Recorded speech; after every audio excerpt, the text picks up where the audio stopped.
Cleve. Today is March 29th, 1991. This is Margaret Van Cleve. Joe Vogler will be talking about his life in Alaska and events that led to the formation of the Alaska Independence Party. This is part of On the Road series made possible by a grant from British Petroleum. This tape is being recorded in the sound studio at the University of Alaska campus in Fairbanks, Alaska. People are attracted to Alaska for many different reasons. I guess one of them is the chance to be independent, the freedom from crowds and regulations. Perhaps that was one of your reasons for coming, and what was it like when you first came to Alaska? No, that wasn't the reason I came to Alaska. You know, in December of 1941, there was a little fracas over at Pearl Harbor, and I happened to read regarding the ultimatum that President Roosevelt and Cordell Hull dispatched to the Japanese Emperor on November 27th in 1941 with three demands: get out of Manchuria, pay damages, and promise not to do it again. This was sent over the head of the Japanese ambassador and a special emissary from the Emperor of Japan, who was here to negotiate the troubles between us and Japan over their occupation of Manchuria. Roosevelt and Hull totally ignored these two emissaries and dispatched this directly to the Emperor. This was on November 29th when I read this in the Houston Chronicle. 7 days later, 8 days later, I guess, Sunday afternoon on December 7th, I was quail hunting west of Houston, Texas, and I come home and the radio was on fire. It was a broadcast of the actual bombing, the screams, the bombs, the airplanes whining, the cries for help, everything else that was going on in Pearl Harbor. And I said, they got their answer from Hirohito. So we immediately declared war, turned our troops around in the mid-Pacific. The railroad yards were fouled up in Houston, Texas for 2 weeks getting things turned around, and went to war in Europe. I knew what had happened. President Roosevelt had involved us in a war. He had to do something to make Americans mad, and I speak pretty frankly. I called him a dirty, rotten son of a bitch of a communist traitor, because I figured he'd involved us in that war that we had no business in. Well, I wasn't very popular in Texas, you can bet on that. I worked at Dow Chemical Company, just started work there. And the first day, I got a tap on this shoulder, and the man says, "I'm from the FBI, get off and stay off, you're not a fit American to work here." So when the chance to go to work in Alaska came up with the Sims-Drake people of Seattle, we came to Seattle, me and some friends of ours, another number of people come out of Houston, and we signed up in Seattle, stayed at the old Fry Hotel, and then climbed aboard a ship and came to Alaska. I'll never forget on the way up, the troops they were shipping up, they had them in 5 and 6 tiers deep of 2x4 bunks. The most awful, you take better care of cattle when you ship them somewhere. But that's the way our troops were shipped up here. One night just out of Ketchikan, I know that the ship did a 90-degree turn. I don't know how it stayed upright, and then run to beat hell. So they must have bumped into something. There were supposedly Japanese subs in the area. We landed in Kodiak, I believe, on March 28th on a real foggy, rainy morning, and that was my introduction to Alaska, and I've been here ever since. At that time, that you could do anything that you were big enough to try. The federal government here, I remember the land office down in the old federal building downtown here in Fairbanks. They would help you do anything you wanted to. I guarantee you it was a different world. I came through Anchorage on the way up here in the summer of 1943 from Kodiak. And the old Parsons Hotel, and the streets were dusty, 3 or 4 inches of dust in this main 4th Avenue that run out to Merrill Field there. And the little Star airplane that brought us up here come right down through the pass. It was pretty stormy, windy, and the ends of the wings were flapping, and we landed in here on a September evening, a beautiful golden day. Most of the town was using wood at that time, and you could smell the wood smoke. And I don't think I ever remember anything any prettier than Fairbanks, Alaska, as we come in at Weeks Field out here. And the entire town was like something out of the past, but yet there it was. There was about 3,000 people here, military bases here. We had hired out in Anchorage with Morris and Knudsen to move a drag line to Northway. The little airplanes that were being ferried to Siberia went through here. And the runway wasn't long enough there, and some of the planes were running off the end of the runway. So we went down there working for MK and lengthened the runway in the fall. It got real cold. I remember building a fire around a 50-gallon barrel of diesel. Just take the bung out of it and pile wood around it and set it afire so that you could pump it. We built lots of mats, log mats. It was still mucky in the permafrost there, even though the top crust was frozen. A drag line would break through. We cut timber. Bill Burke was the foreman, an old gentleman from Nenana. A lot of people probably will remember him.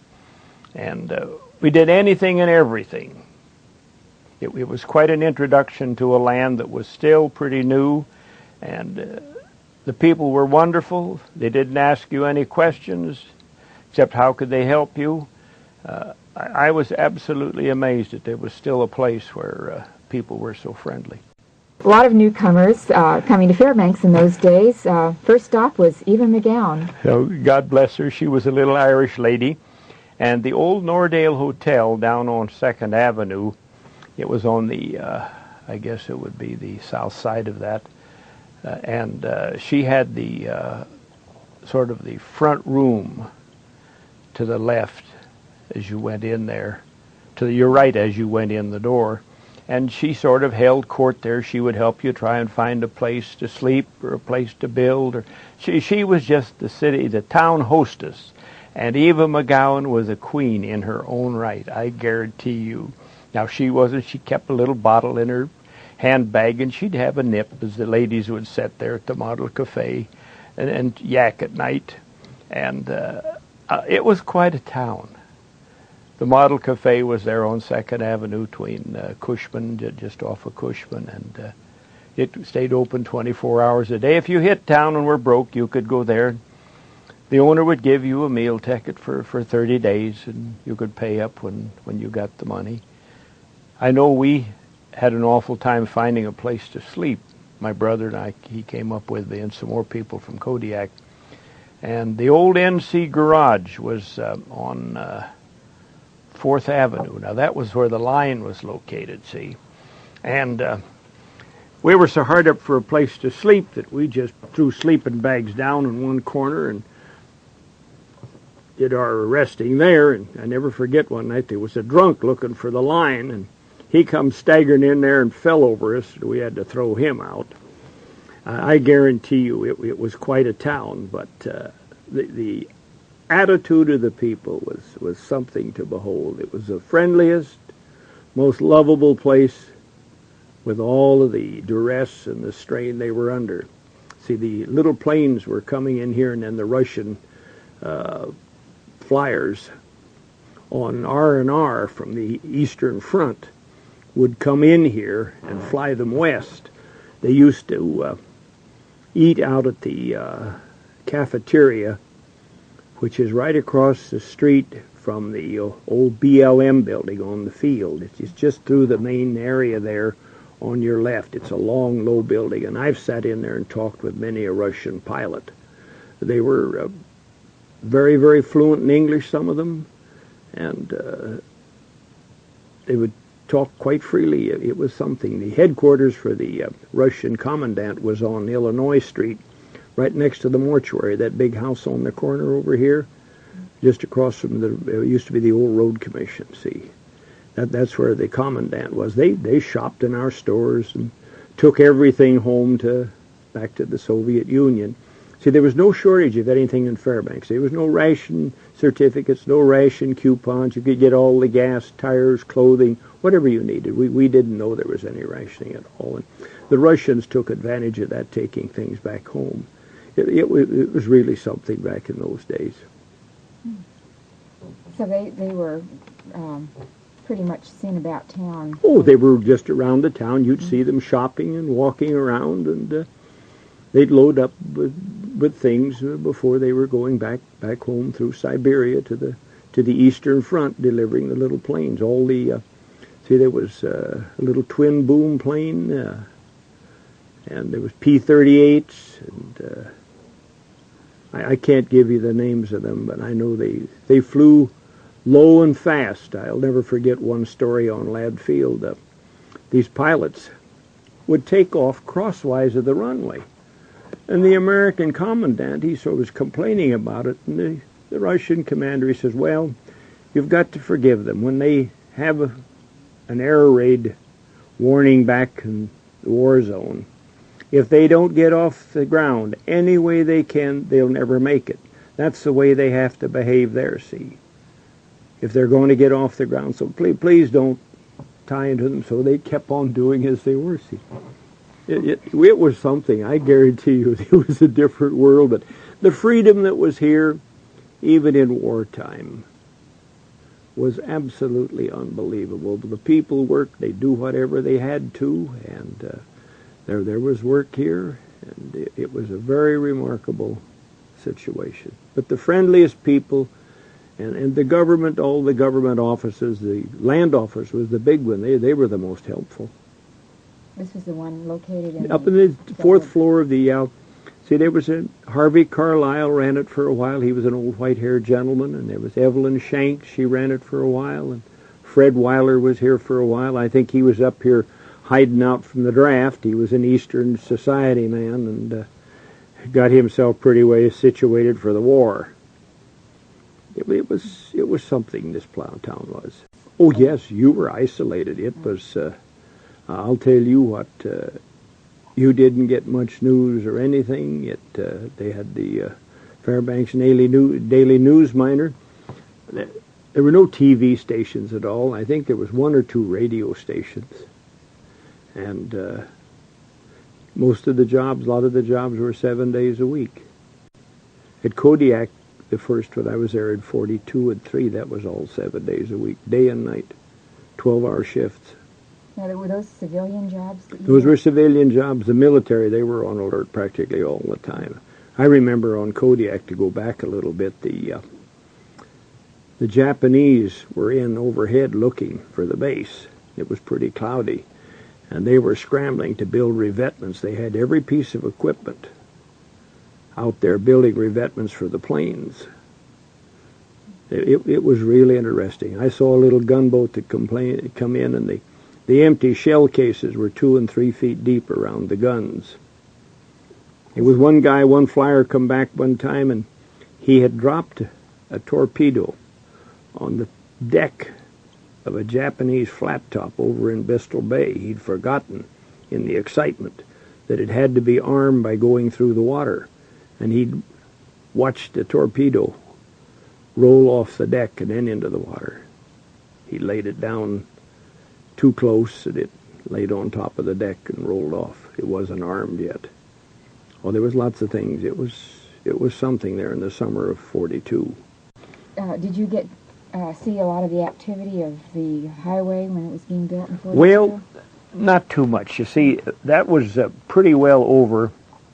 I came here in September of 43, and after we'd gone down to Northway that fall and lengthened that runway, we come back into town, and a number of the men that I worked with, there was Cleve and Cluck Trevelyan, and who worked on the highway, and I heard lots of stories about it, but it was still a pretty primitive road. See, my first wife and I and my daughter and my brother drove out in the late fall of, I think it was 47, over the highway. There was no accommodations hardly at all. We stayed in abandoned camps, and we built a little canopy out of plywood over the back of a 3/4-ton Ford pickup, and ate where we could. And the road was muddy and rough. And it was real primitive yet in 47, so you can imagine what it was in 43, 44. It was very crooked. They explained that by saying they didn't want a long straight run because they could bomb them if they were going too much out. Whether that was just a story or not, I don't know. But it was used to explain the devious path that the road pursued through Canada. It was something, I'll tell you. A lot of switchbacks, I guess. Oh, switchbacks. I don't know. It resembled some of these rivers when they get down in the lowlands and they wander and come back upon themselves almost. It was a very interesting time. Everybody was busy working, and it's strange that it takes some kind of an emergency to pull the people together. That's the tragedy of the human being. They're normally too adversarial, I guess. They forget that in time of war. We just witnessed that over here in this mess in the Gulf. The people pull together at a time like that. Maybe it's good they do for self-protection. Yeah, I guess we saw that in the flood, too, people pulling together. Oh, yes. Yeah. Yes, you bet. No, this little town has been a wonderful place to live. I say the best people on earth live right here, and I managed to fight with most of them, see? It's when I came here, the line was still open. They didn't close it, I think, until the summer of '49. There was apparently some visiting ladies come up here, and they couldn't conceive of a town that still had a line in it that was wide open, well managed, and woman, you were safe anywhere in town. Lots of the doors weren't locked. It was quite a town. It was nothing unusual to see an occasional drunk, but that wasn't even too bad, see. It isn't like it is now. I guarantee you it was a wonderful, small community, about 3,000 people. So you're bound to have change, but the change that has come over Alaska, I think, has been a deliberate development. I think that America has regarded Alaska as sort of a warehouse wherein things were to be preserved, to be kept back, to be held back for development at a future date. When they refused to give us the Rampart Dam, which would have given us cheap electricity, we wouldn't have the air pollution, and our homes would be heated cleanly right now if we had the Rampart Dam. And America didn't want to spend the money, so that's when they gave us the 90-10 split of the ANWR development profits. They did that instead of 50-50 because the other states have a reclamation fund which gives them about 40% of the 50% that's retained by the federal government. They cut us out of that, see. I think that America has deliberately impeded the development of Alaska for a purpose. And I don't think it can be denied that they have prevented the development of any value-added jobs here. In December of '83 in New York, they held a conference called the Alaska 2000 Seminar, and a paper was printed, sort of a synopsis of what went on there, what was said. I have a copy of it. It's real sort of infuriating to read a statement like this. It was also suggested that the production of Alaska's raw materials would create a great many jobs in other states where they would be taken for manufacture and distribution. That is colonialism at its worst. All they want us for is a market for their goods, a playground, and a source of raw materials. And I think that this big lockup in the Anilka accomplished that. I know right here on this campus, during the pre-Anilka days, the mining fraternity was asked to come up with the areas that they thought were the most favorable for mineral development. And then those areas were the areas that were put into the parks and the wilderness areas and the national wildlife refuges and things like that, see. A lot of that was done. Not in every case. But if they couldn't take a place, they'd take the land in between it so that you can't cross it to deny you access. And if you can't get to a place, what good is it? You might as well not have it if it's not available to you. I think America's program in Alaska has been very self-serving. They can talk all they want to about equal treatment, but as far as Alaska is concerned, it's a bunch of bull, because you can just check from one thing to another. Well, why can't we export our oil? We're the only state that can't export our oil. Wouldn't it make sense for us to ship our oil to the Orient? It's the nearest market. Mexico down there has lots of oil. Wouldn't it make sense to just bring oil from Mexico across into the United States?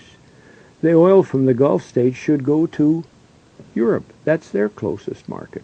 Do you have to ship something? Are you just making business for tanker companies by making oil crisscross and pass itself going to and from some market? That it doesn't make sense, but that seems to be the pattern that the United States has almost forced upon Alaska.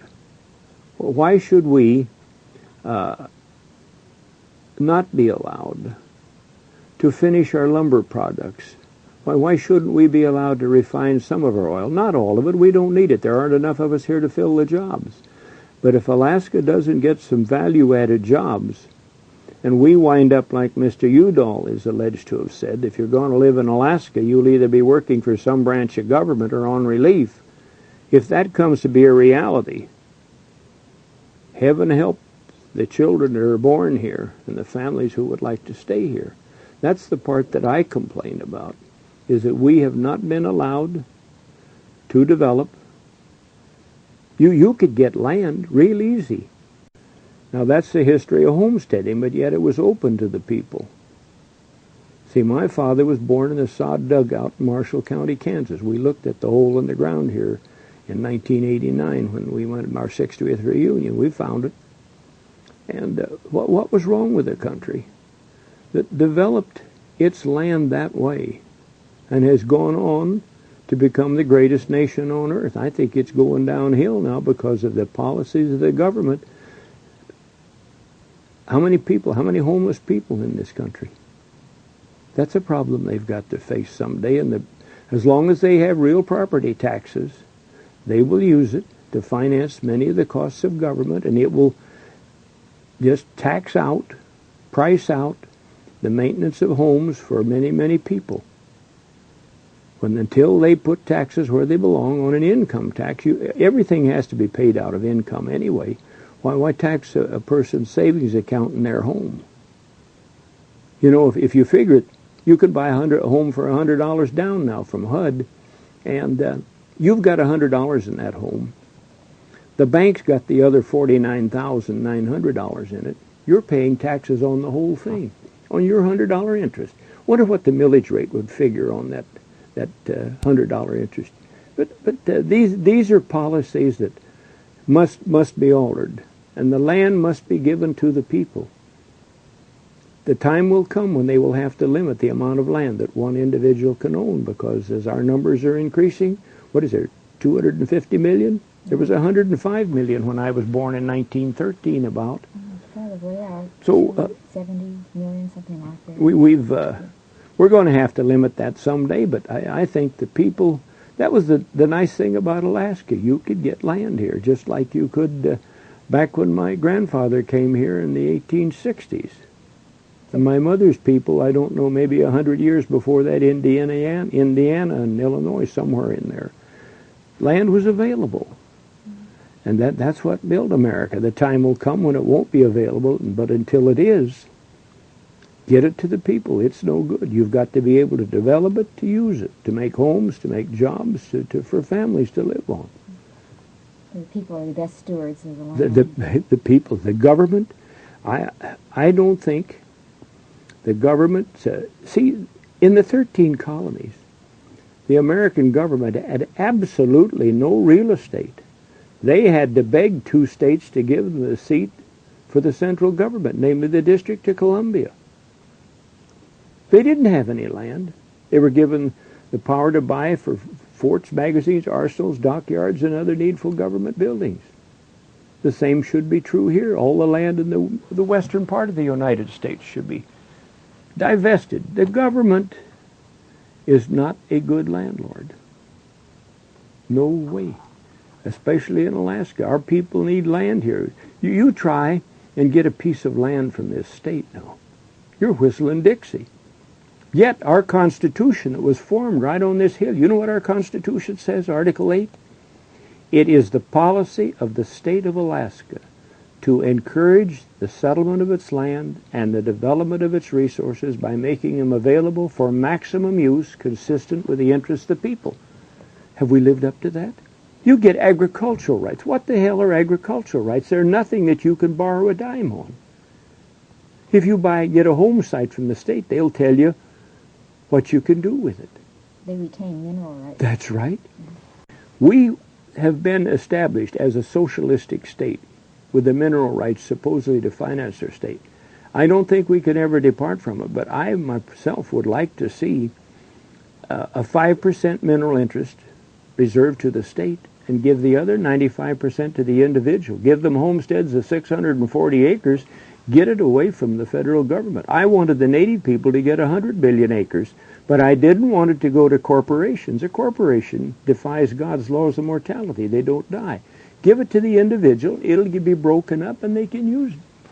We've got land here that should be given out to our people. That's what built America.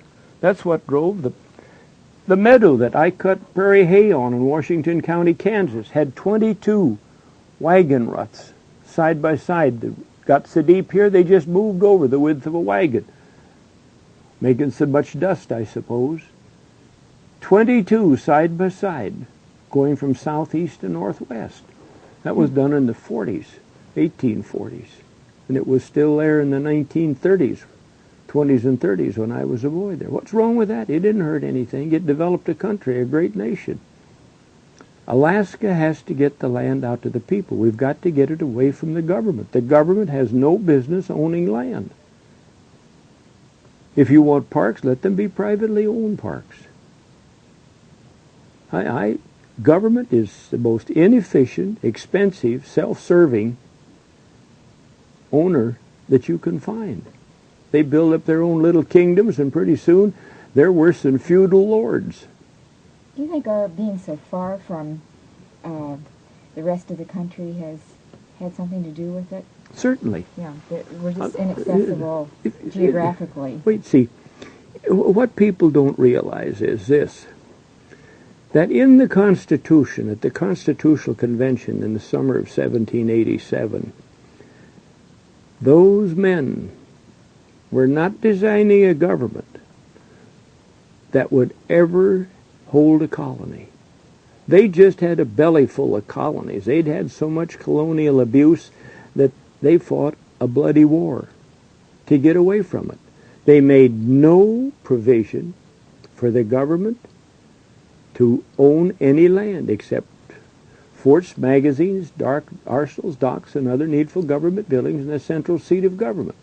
And yet we've been warped around to where our government owns better than half of Alaska. The state government and corporations, private land in Alaska is less than 0.25% privately held and owned property. That's not right. That's why we have the problems we do. And of course it makes a lot of jobs for bureaucrats that manage this, that don't know anything. They couldn't even design and build a path to an outhouse. I guarantee you, government is noted for its inefficiency, its expense, and it has to learn by experience. That's the only thing. It has no native intelligence at all. It just stumbles from one mistake to another in doing something. You were here when the Constitutional Convention was Yes. held. Did you... I did not take any part in it. I perhaps should have, but I didn't take any part in it. I didn't figure that actually I was mature enough to to take a part in it, and I didn't. And maybe I was wrong in that, because I have seen many, many things that... and yet it was a good Constitution. It still is. It gives the governor an awful lot of power. But basically, it carries the Bill of Rights. See, you're to enjoy the rewards of your efforts, the fruit of your labors. That's guaranteed to you in our Constitution, see. Life, liberty, and the pursuit of happiness, and the rewards of the fruits of your labors. So we've carried it a bit further. Ours is basically a good Constitution. I go along with what Jefferson said about electing judges. That was his comment about the American Constitution, that they made some mistakes. And one of them was that we should have elected our judges and our magistrates and our attorney generals, see, to get them out of the hands from people who would appoint a certain type of thinkers.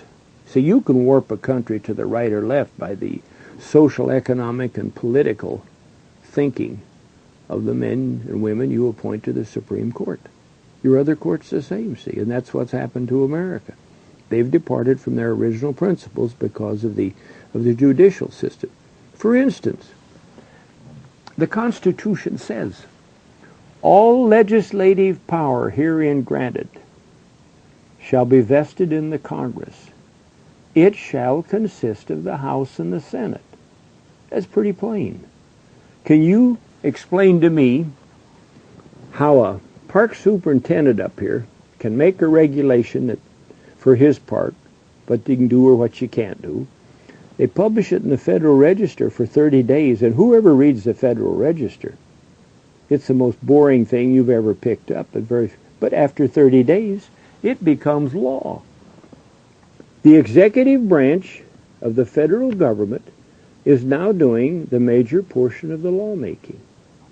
It's made not even by men who are elected to the executive branch, but it's made by hired hands. America is a long way off course. I don't think it can ever be pulled back on myself. I'm very, very pessimistic. They've got the people spoiled. They've got food stamps, fuel stamps, grants. They've got this, they've got that, they've got everything else. And everybody wants something that somebody else pays for. There's no self-reliance, very little pride, and lots of places very little opportunity. You see, when this country started out, the property owners were the only people who voted. It's only been in the last 20-some years that the Supreme Court ruled one man, one vote, and people were allowed to vote on bond issues. See, a bond is a mortgage on real estate. And the people that they can vote on bonds that indebt the real estate of the people who own real estate. It's wrong.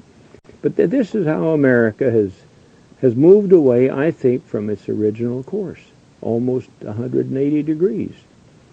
But Alaska is, we talked about the fact that we're not a contiguous area. It's sort of remarkable that is one of the factors. The distance from non-contiguity is one of the factors that the United Nations was supposed to consider in determining whether Alaska had achieved a full measure of self-government in 1959 or 1958 by voting for statehood. See, statehood finally came on January 3rd, 1959, but that was one of the factors because they realized that if you're not connected to the other states, you're handicapped. For instance, if a cattleman in Wyoming has some problems with the government, there's cattlemen in North and South Dakota, Montana, Idaho, Colorado, Utah. And you've got 2 senators from each of those states with probably the same problems. If you're a timberman and you're in Oregon, you've got California and Washington and Utah with timber. If you're a farmer in Kansas, you've got farmers in Missouri and Nebraska, eastern Colorado, and Oklahoma with similar problems. So you've got a larger base of people with a larger number of representatives, both in the Congress and in the House and in the Senate, to help correct your problems. Alaska, we've got a problem. We're here all by ourselves. Who else has permafrost? And yet permafrost has been ruled as being wetlands that you can't disturb. Well, that means you can't disturb an acre of wetlands without going to the states, buying an acre of drained farmland and restoring it to wetlands. That gets expensive and damned inconvenient. Yet that is our problem, and nobody cares about it except Alaska. It doesn't affect these other states, and they couldn't care less. This is one of the problems we face. It's things like this, see, that we can't export our oil, that we have conditions that nobody else has, that we're here all by ourselves, that it looks almost like the United States is actually preventing the economic development. Why didn't they build us the Rampart Dam? I testified before Ernest Greening right down in the Federal Building here, and give him a big chunk of magnetite that came off of Morlock Creek over here on the Yukon River. It's iron ore, good iron ore. I just gave it to the senator. I said, here's a piece of iron ore that came from within a few miles of where the dam will be built. Maybe we could have a smelter up here if we had cheap electricity. No, that wasn't to come. They don't want Alaska to have cheap electricity. They want to preserve its pristinity. Now, this is a later development, the environmental movement, which is actually pantheism. It's nature worship. I have a master's thesis, a lady getting her master's degree from the University of Minnesota in '76, made a statement that wilderness is a subtle form of land use that transforms the wilderness into a temple. Well, they don't want their temple desecrated. That's why they don't want you to even stay overnight out there. That's the definition of wilderness, where people do not live permanently, do not stay overnight. These things are the things that finally destroyed my allegiance to America. The abuse that I saw up here from the very day I got here almost. The discrimination at Kodiak. When we were flying out of there in the summer of '43, we stayed there on the streets for 2 weeks, waiting for all the tuna fishermen to be flown out back to California. Talk about priorities. They had them. No, and you get to bump into that, then you come over here and you find a place that's almost like Mecca, and then over the years it begins to show up with discrimination. People don't realize that we had our Tea Party on May 4th, 1911. They were making the people in Cordova buy coal that was imported from Canada when they had big coal fields right down at Catala. But Pinchot, the Secretary of the Interior, would not grant titles so that they could mine it. So one day, the people got teed off. They sent the marshal up the bay on some goose chase up there, got him out of town. A couple of hundred of them got together with their shovels and went down to the coal dealer. He protested, and somebody tapped him over the head with a coal shovel gently just to persuade him that it was best not to interfere. And they proceeded to shovel a couple of 100 tons of coal into the bay. May 4th, 1911, and it made headlines, Alaska's Tea Party. They burned Pinchot in effigy. They couldn't develop their coal. Pinchot wouldn't give them title to it. That was before I was born even. If you want to go back further, read a little history, the first contract that was let in Alaska after its purchase in '67 was a lease to take the fur seals. And they just about exterminated them. They, in fact, moved a bunch of native people there that they worked like feudal serfs, wouldn't let them move off the island, used them there just strictly as labor, kept them there in abject poverty, and they didn't get off of there till after statehood. That was how America. And you know what the salmon traps did to the coast? That was one of the reasons statehood went in. The first law that was passed in Alaska was proposed at the Constitutional Convention. And when we adopted our Constitution, we adopted a statute abolishing fish traps in Alaska because the damned outside fishing interests would bring up their crews, their fence, and all of that. They'd go out and build their traps. They owned the traps, they owned the canneries, and then they brought their boats up and they did the fishing. When we fished in Kodiak that summer of '43, we did a little. We came in one afternoon with 5,500 fish in the hold, and the cannery flat told us, we're full, go throw your fish overboard in some back bay. The people of the coast didn't like the outside fishing interests, I guarantee you. That's why the fish traps, that was the first statute that went into effect after the statehood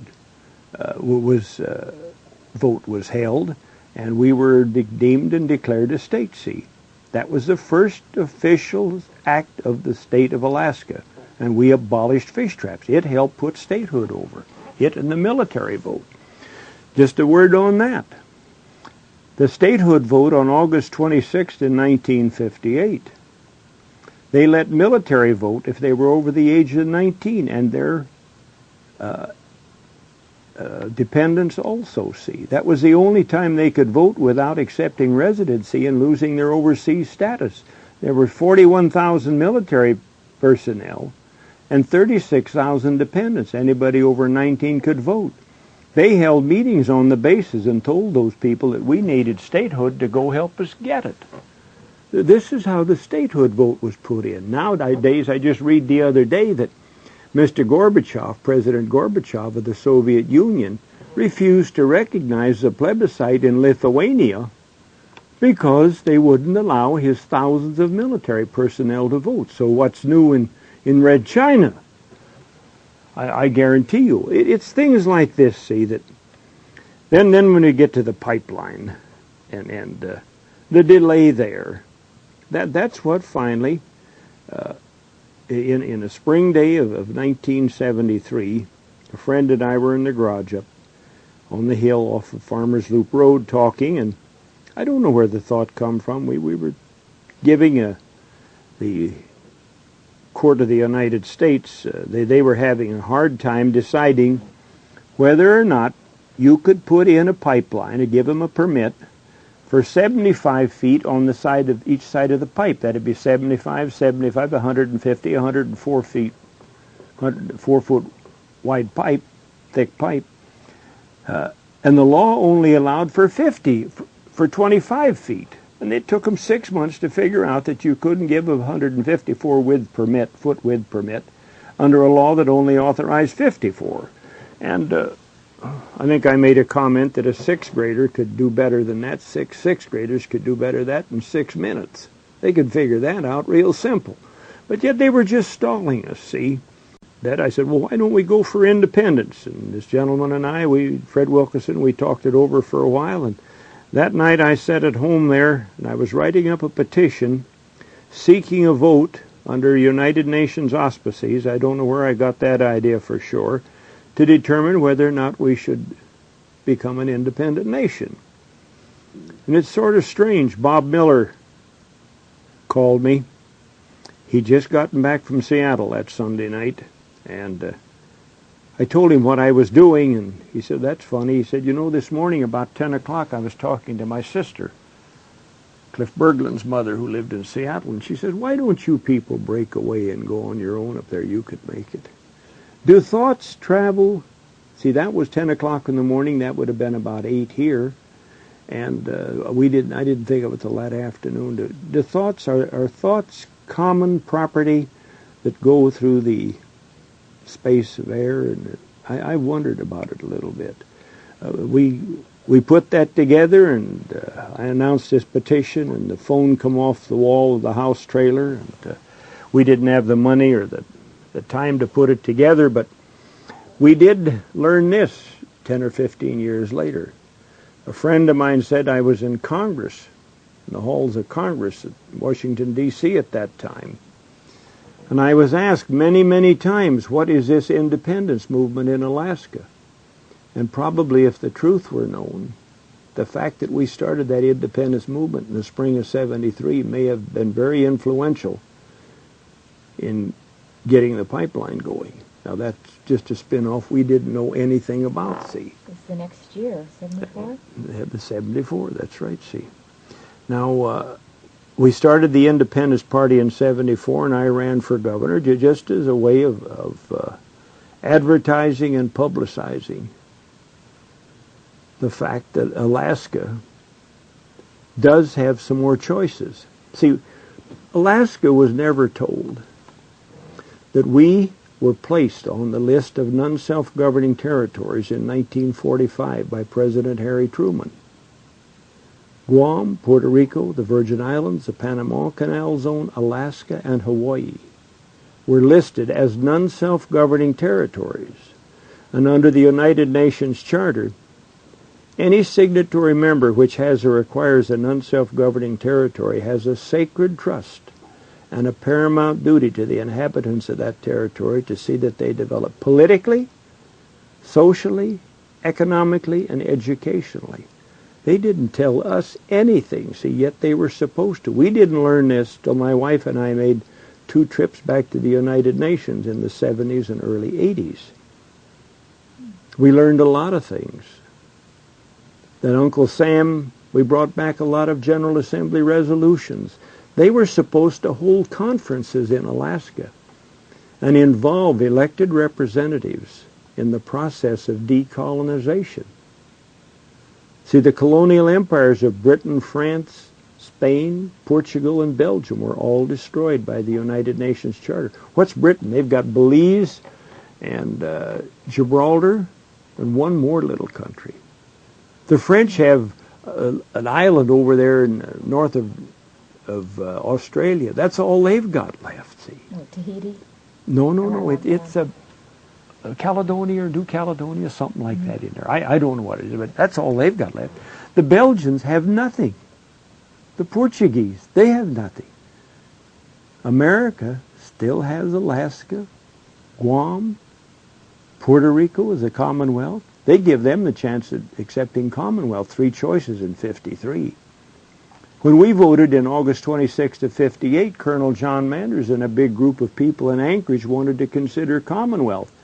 There was a full-page editorial in the News Miner the next Sunday to the effect that because we were an organized territory, we couldn't go back to Commonwealth. You know what an organized territory was? The federal, that's what we got in 1913 after our Tea Party. They gave us that because of our Tea Party to quiet us down, see, just a sop. They appointed the governor. We elected a legislature. But its laws, any law that it passed, did not become effective until it was approved by the Congress. We elected a spectator in the Congress. He could sit, but he could not vote. That was organized territorial status. They're real gratuitous when it comes to Alaska. They're a pack of damn liars and thieves instead. All they do is take everything out of here and ship a bunch of their junk back. I'll tell you what, their word, what they told us we were going to get 90% of ANWR.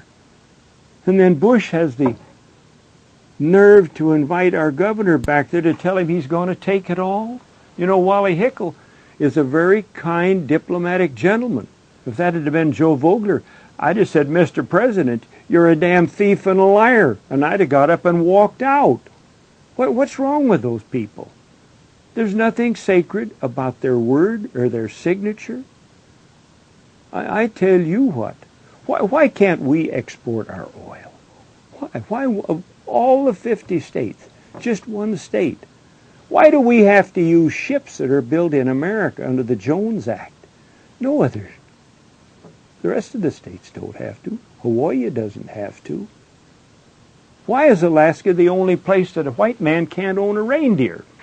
You know, when I was a boy, young man in Kansas back in the 30s, reindeer meat was as far east as Omaha, Nebraska on the Union Pacific Railroad. And it became, I guess, a thorn in the side of the cattlemen So they passed a law that a white man can't own a reindeer here, and the Lohman brothers with big herds of reindeer over there were forced to sell it to the BIA. And you know what that government agency did? They practically exterminated the business. These are things that you go to mulling around in your head, and you begin to see the injustice of America, the way they're treating Alaska.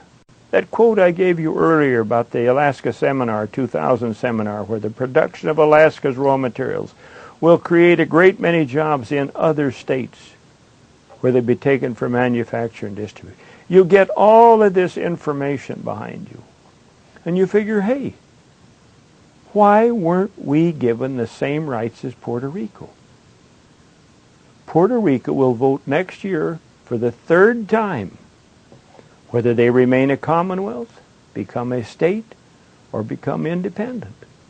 Why not Alaska? We were put on the same list. There was no such thing as an organized territory. And the United States did not say we were an organized territory. They didn't tell the UN that. They listed us as a non-self-governing territory. Is there nothing honest about those people? You begin to wonder when you start to pile all of these facts, all of this data that's dumped on you, forced into your consciousness over the years. When this state tries for years to get land out to the people, and it's thwarted by the federal government and a lot of carpetbaggers that come up here to run this state, you begin to wonder whether we can ever do anything on our own or develop anything for our own people. You know, Alaska has 375 million acres of land. There's a lot of good agricultural land, a lot of good grazing land. We've got hydroelectric power, we've got timber, we've got fish, we've got minerals, we've got oil and gas. Why can't Alaska make jobs for 500,000 people and their kids? Tell me. There's something wrong, and the policy is with the federal government. They don't want a stable population here. George Washington was a fourth-generation American, and you know what he did to the British with the help of Rochambeau and the French Navy? He kicked them the hell out of here. But I'll say this much for America. They set up the United Nations. It come out of their State Department. If you want to check this out, there's a State Department bulletin. It's number 3583580. The title is Post-War Foreign Policy Preparation, 39 to 45. It was printed at President Harry Truman's request as a record of the formation of the United Nations Charter in our State Department. And America set up a machinery whereby people can seek independence by voting. And one of the rights that we retained that's being denied us is the right to reconsider our political connections with the United States. That's what we're after. We're seeking a plebiscite in which there'll be three choices with Alaskans voting on it. So this was originally the intent of the Alaska. That's right. That's what we have. That is our prime motive. Just we want to vote. We'll live by the results of it. But that vote is a sacred right that we will have to the end of time. That is under the human right of political self-determination, see. That's all we ask for. Let the people, maybe they'll vote to be made a state. So you're not advocating a position? No. We're not secessionists. We're separatists. And the United States set up the machinery. But why don't they practice what they preach? The United States President Bush, I remember the night that Mr. Landsbergis, he's the president of Lithuania, made a statement on CNN. You know, Mr. Gorbachev, President Gorbachev, we have the right under our Constitution to secede. And President Gorbachev says, yes, I know you do. But I wish you'd wait until I can set up a vote. I grabbed a copy of the Soviet Constitution that was given to me, and here, Article 72 says each socialist republic reserves the right to freely secede from the USSR. I about fell out of a chair. But they're not practicing what they preach over there either, because they're giving Landsbergis a bad time. They're giving Lithuania, Estonia, and Latvia. They're giving Armenia wants out. Russia wants out. They've got their problems, but President Bush didn't make our troubles. Eisenhower is the man who made the troubles for Alaska. I'll tell you another little story. Eisenhower did not want to make the northern half of Alaska, everything north and west of the Yukon River and the Aleutians, he wanted to keep that as federal property. It was hotly contested. Then in the summer of 1958, he said, "Oh, I've given in, you can have it. But if you will get the Statehood Act,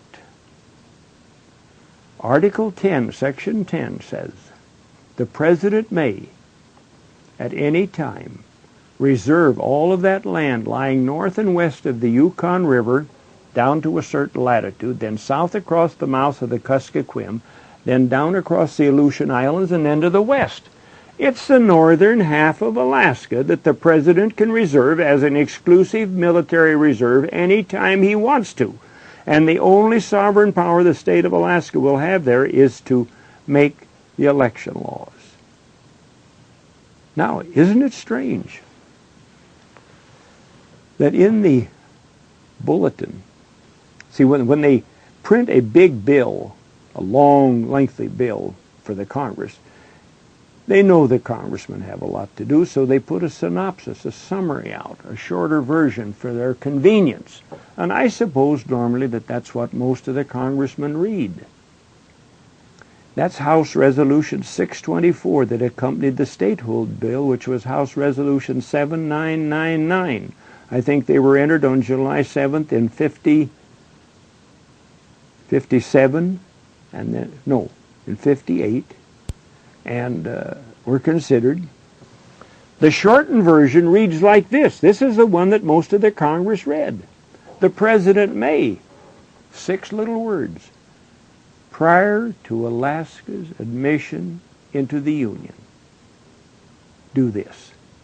Well, there's a hell of a lot of difference between allowing him to do that before we were admitted into the Union and extending it on.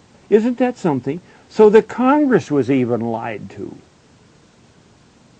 How many of those men and women back there read that, didn't catch it? Sam Erwin, a very famous senator, voted against statehood. And he came right to this university and spoke down here in the Beluga. And he was asked, "Why did you vote against statehood?" He said, "Because you weren't coming into the Union on an equal footing." So I wrote him and asked him.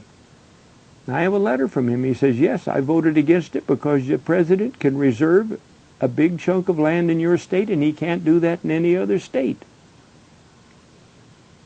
These are some of the things that you begin to maul around in your mind and wonder, where is the equal admission? Where is the equal treatment? Or is it nothing but abject colonialism? And if you stick around long enough and you bump into it long enough, you finally will reach that conclusion. Is there any chance for Alaska to develop? And then, if you have the same experience I had, where they sent, it wasn't enough for the park ranger to come over there himself. He sends a man and a woman 2 days before to tell me that I needed a permit on that trail going into Woodchopper. And I said, "No, this is a public road." I didn't know what an RS 2477 was. I'd never heard of it. Mr. Carlisle, the man down at the BLM, said, "Joe, you can build a road on the public land, and it's open to anybody." And the hardest words that were said were this. They said, "Can we walk down the trail?" And I said, "Hell yes, it's a public road." And then 2 days later, they come back. It wasn't enough. They had to hire an extra helicopter from Kenai Helicopters in Kenai, Alaska, go down to Wrangell and pick up a SWAT team, or go to Denali and pick up 3 more, and here come 6 men. 2 men in the trail with Colt 45s waving a sheaf of papers. Two men back here 12 or 15 yards behind him with shotguns. I thought they were rifles, but I guess they were shotguns, automatic or repeater shotguns. And two back over here. Just a big flat V. To serve a temporary restraining order on Joe Vogler. I was 70 years of age. I was admitted to the bar in 1934 when I was 21 years of age. I'm still a lawyer. To serve a temporary restraining order. 6 people. And just as they walked up, there's a little airplane come overhead. And I looked up, and it's the same color, blue and white, as the Kenai airplane. And I said, "What the hell have you got, air support too?" He says, "No, isn't that yours?" I said, "No. Who is it?" So they knew there was some strangers up there. It happened to be Dick Hutchison and a man by the name of Bennett. And they flew around there a couple of feet, 100 feet in the air for about an hour while all this palavering come over, and they agreed to take me back to Circle Hot Springs and take the men over there, but we had to leave everything right there. Oh, that's up by Circle. Yeah, that's between Circle and Eagle, between Circle and Woodchopper Creek. See, we have ground on Woodchopper Creek. And the nice part of it was that we find out that when they were taking the last man away back over to Woodchopper, one of the parkmen said, "You want me to pick up that stuff we left along the trail?" And he said, "Yes." All of it, yes. Well, I think that's where the body bags were, because I don't think they planned on us coming out of there. They was going to shut me up good, and to shut me up, they'd have killed a kid that was just turned 18, Kevin Wheeler, and John Ritter and John Howe, 2 kids 23 years of age. That's the only reason they could have had being out there with all that firepower. When something like that happens, and then you begin to wonder, and finally you say, why? Why do I owe that country anything? What they've done to my state, my country. What they're doing to it every day. They don't even give you time to forgive and forget. They come along with another regulation. But you get to thinking, well, why the hell do I owe them anything? And then you get mad. And you say the hell with them. And you renounce allegiance. And you pledge your efforts, your effects, your honor, your life to Alaska. That's how I do. I'm an Alaskan, see. And they know it. I've told them so, to go to hell in every way I can, in a nice way. I took a case to the Supreme Court, believing in the Supreme Court, that I'd rather be tried in a whorehouse with a madam as a judge. There's more justice. And if they don't like it, they know where they can go. I tried it. I believed in my country. I believed in the court system, and it stinks. They don't pay you for property rights they take away from you. We have patented ground that we haven't been able to use for 8 years. When you get a patent from the U.S. government, it says, and appurtenances. You're supposed to have access to it. We can have access during the winter months, customary winter months, when it's frozen and there's 12 inches of snow cover. That isn't access. You can't placer mine in the summertime. We put $300,000 in over there, and it's locked up, locked up for 8 years. My wife and I had a good time there. We didn't take 300, 400, 500 ounces out, a couple of kids. We had a good time there. They taken 8 years of our lives. She'll never be able to go back to the creek with me. And if you think I'm ever going to forget that, the fires of hell are frozen glaciers compared to my hatred for the American government. And I won't be buried under their damn flag. I'll be buried in Dawson. And when Alaska is an independent nation, they can bring my bones home, back to my country. These are things that don't come easy. But when you get enough data in your computer up here, and you check it out, and you go look at these things, take a look at the recent one. Permafrost. That is wetlands. That's an interpretation by some hired hand. The Congress didn't say so. That's a law passed by some hired hand. The state down here, to widen the roads down by Palmer down here, had to replace that little shoulder that they widened out. They had to go out and buy some fields out there and put a dike around them and flood them. Some good farmland. I'll tell you what. The more you see of what America's doing in Alaska, you wonder how the people put up with it. I think they're perhaps the best people on earth. They're more patient with their own government. The colonists, if you'd have told them you couldn't get the land, that's what brought the Revolutionary War on, was when King George terminated their leases at the peaks of the Alleghenies and said he was taking the land west of that and going to establish 4 new colonies. That was the real reason for the Revolution. The Tea Party was just an excuse they used at that time. You don't learn these things till you go to read and put a lot together. This thing that's happening in Alaska is a crime against the people of Alaska, against our children, and against the country itself. America has no right to do this. Why couldn't they have just been halfway decent to us? They don't need to give us all the cake, but give us a few jobs. Let us put a few refineries in here, a few petrochemical plants. Instead of shipping those round logs, they go down the railroad here, going to Japan, 30 or 40 cars of them the other day. I had to stop on University Avenue and wait for them. There was a few loggers made $1 or $2 out there dragging them in, but the big money will be made where they're cut up and sawed up. Don't our people have a right to those jobs? Don't our kids have a right to jobs? What's wrong with America? Why don't they want you to get anywhere? Access is practically denied to us.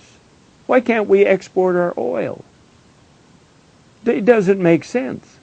Well, what do you see as the solution to these problems? Do you see the Alaska Independence Party making the only thing I can see is this. I do not think that America can avoid old age. Toynbee says of the 21 major civilizations that 19 have rotted from within. And I think America's had her day in the sun. I think all the evidence, the moral decay, the rise in crime, the bankruptcy rate, the debt, the attitude of their people toward work, the loss of self-reliance, the willingness to let the government do it, let somebody else do it. That was what America was all about. People wanting to do something for themselves, be self-reliant. It isn't that way anymore. I think America's gone. Where's the Indus society? Where's the Sumerian society? Where's Babylon? Where's Egypt? Where's Greek? The Greek society, Roman, Spain, Portugal, the Mayan, the Aztec. Where are they? A nation is young, virulent, strong. They're willing to work hard, put up with hardships and lots of hard work. Develops, they become strong, they become affluent, they become apathetic. I even read an article recently, the moment that a country starts building huge buildings and monuments, that's an evidence of its decline. Is America destined for the trash bin? I think so. The trash bin of history.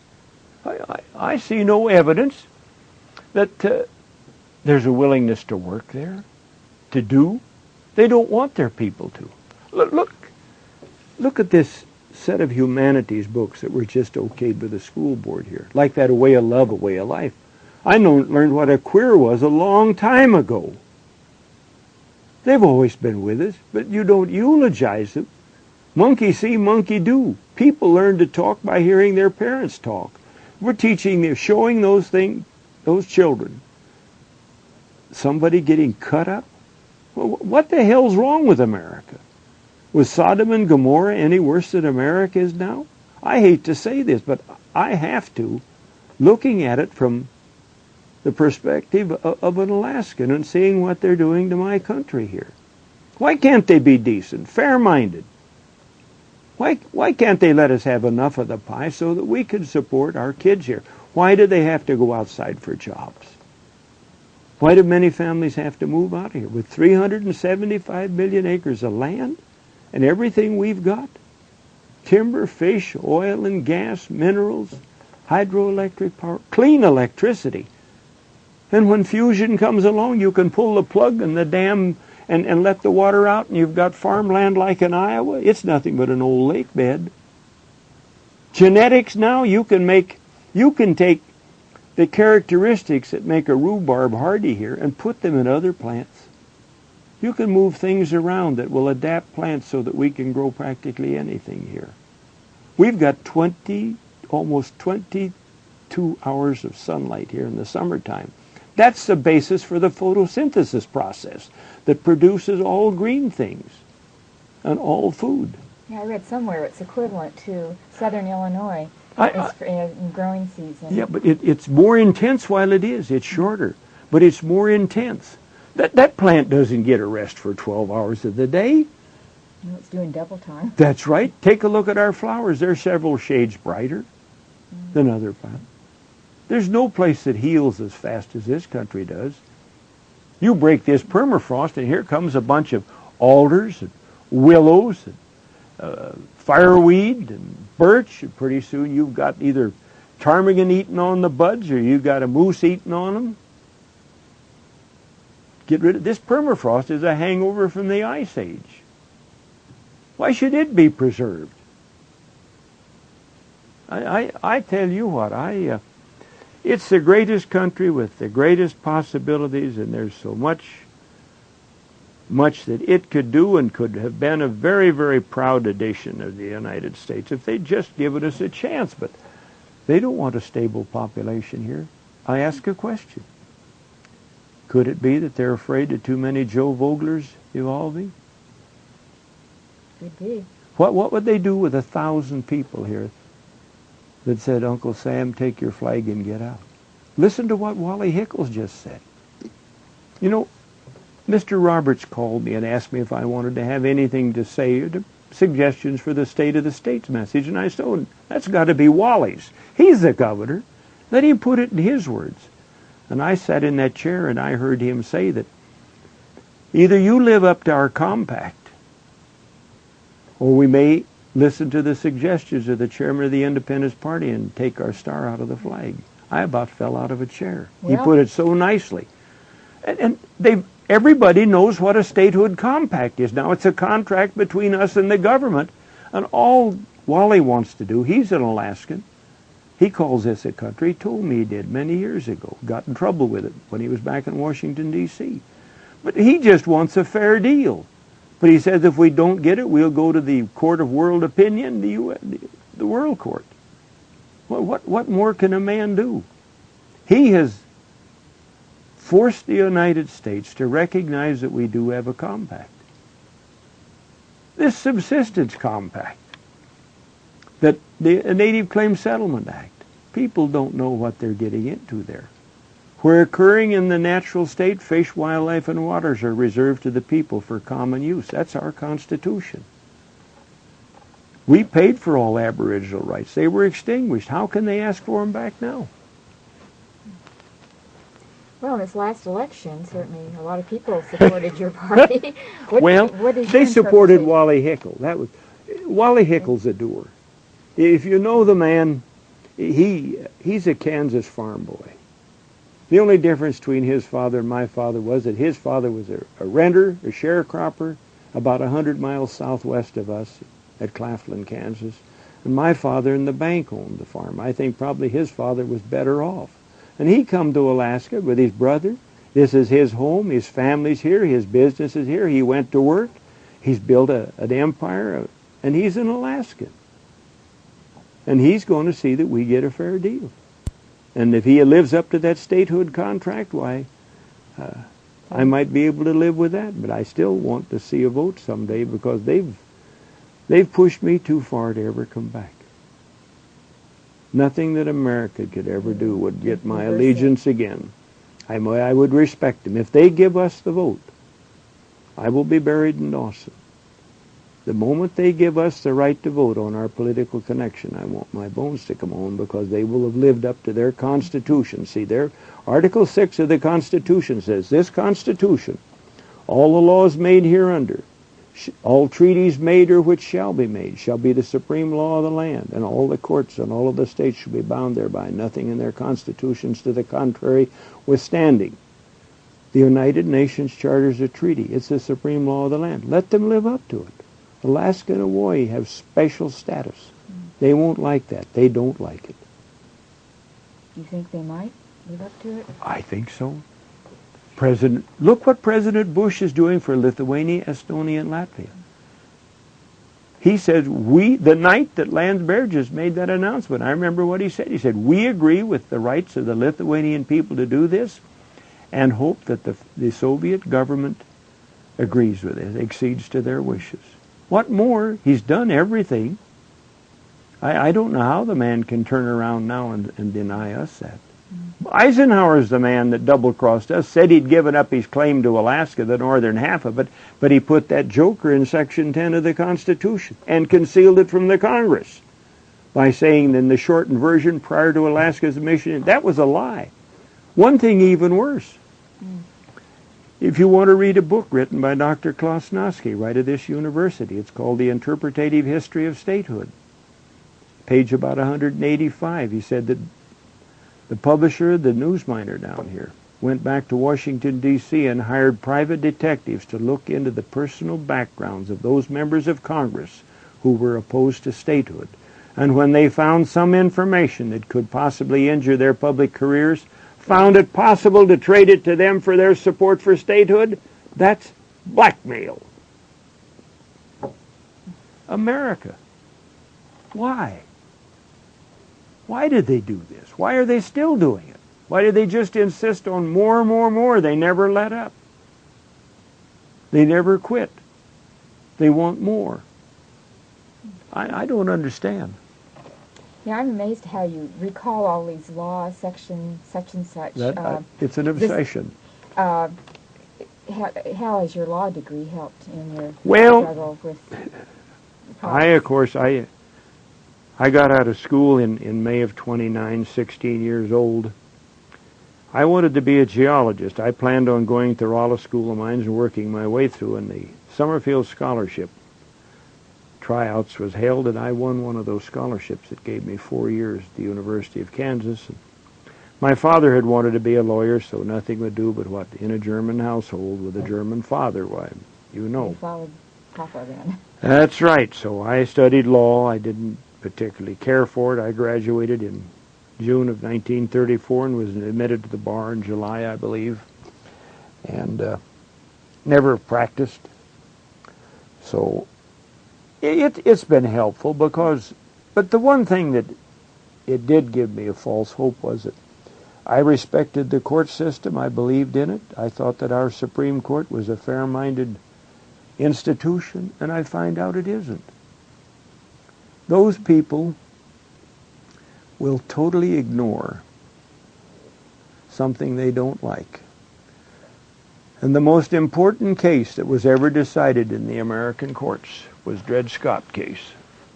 That was, if you're acquainted with that, in which they held that this poor black man who was a slave, his master had taken him into the Louisiana Territory, which was purchased in 1803. And the law had been and was at that time that if you took a slave over there, then it was made him a free man, lived with him there. Well, this happened, and he was taken back to Missouri, and the courts reversed themselves. And they reversed themselves when they said that the clause in the Constitution, it's Section 2 of Article 3, the Congress shall have the power to dispose of and make all needful rules and regulations respecting the territory or other property belonging to the United States. That this clause was a specific clause, and it applied only to the original lands that the states. See, some of the states' grants, the charters, ran from coast to coast. They didn't know what they were given. That king signed that charter to Maryland, Virginia, North and South Carolina.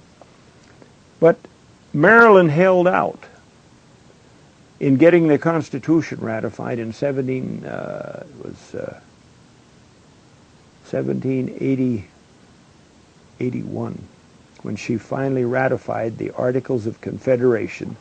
They agreed that they would cede their western lands to the group of states.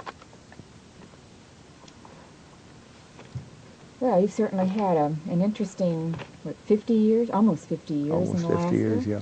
And seen changes, and you're making changes. I'd like to complete that Dred Scott case. Okay. Yeah. Go ahead. If I could.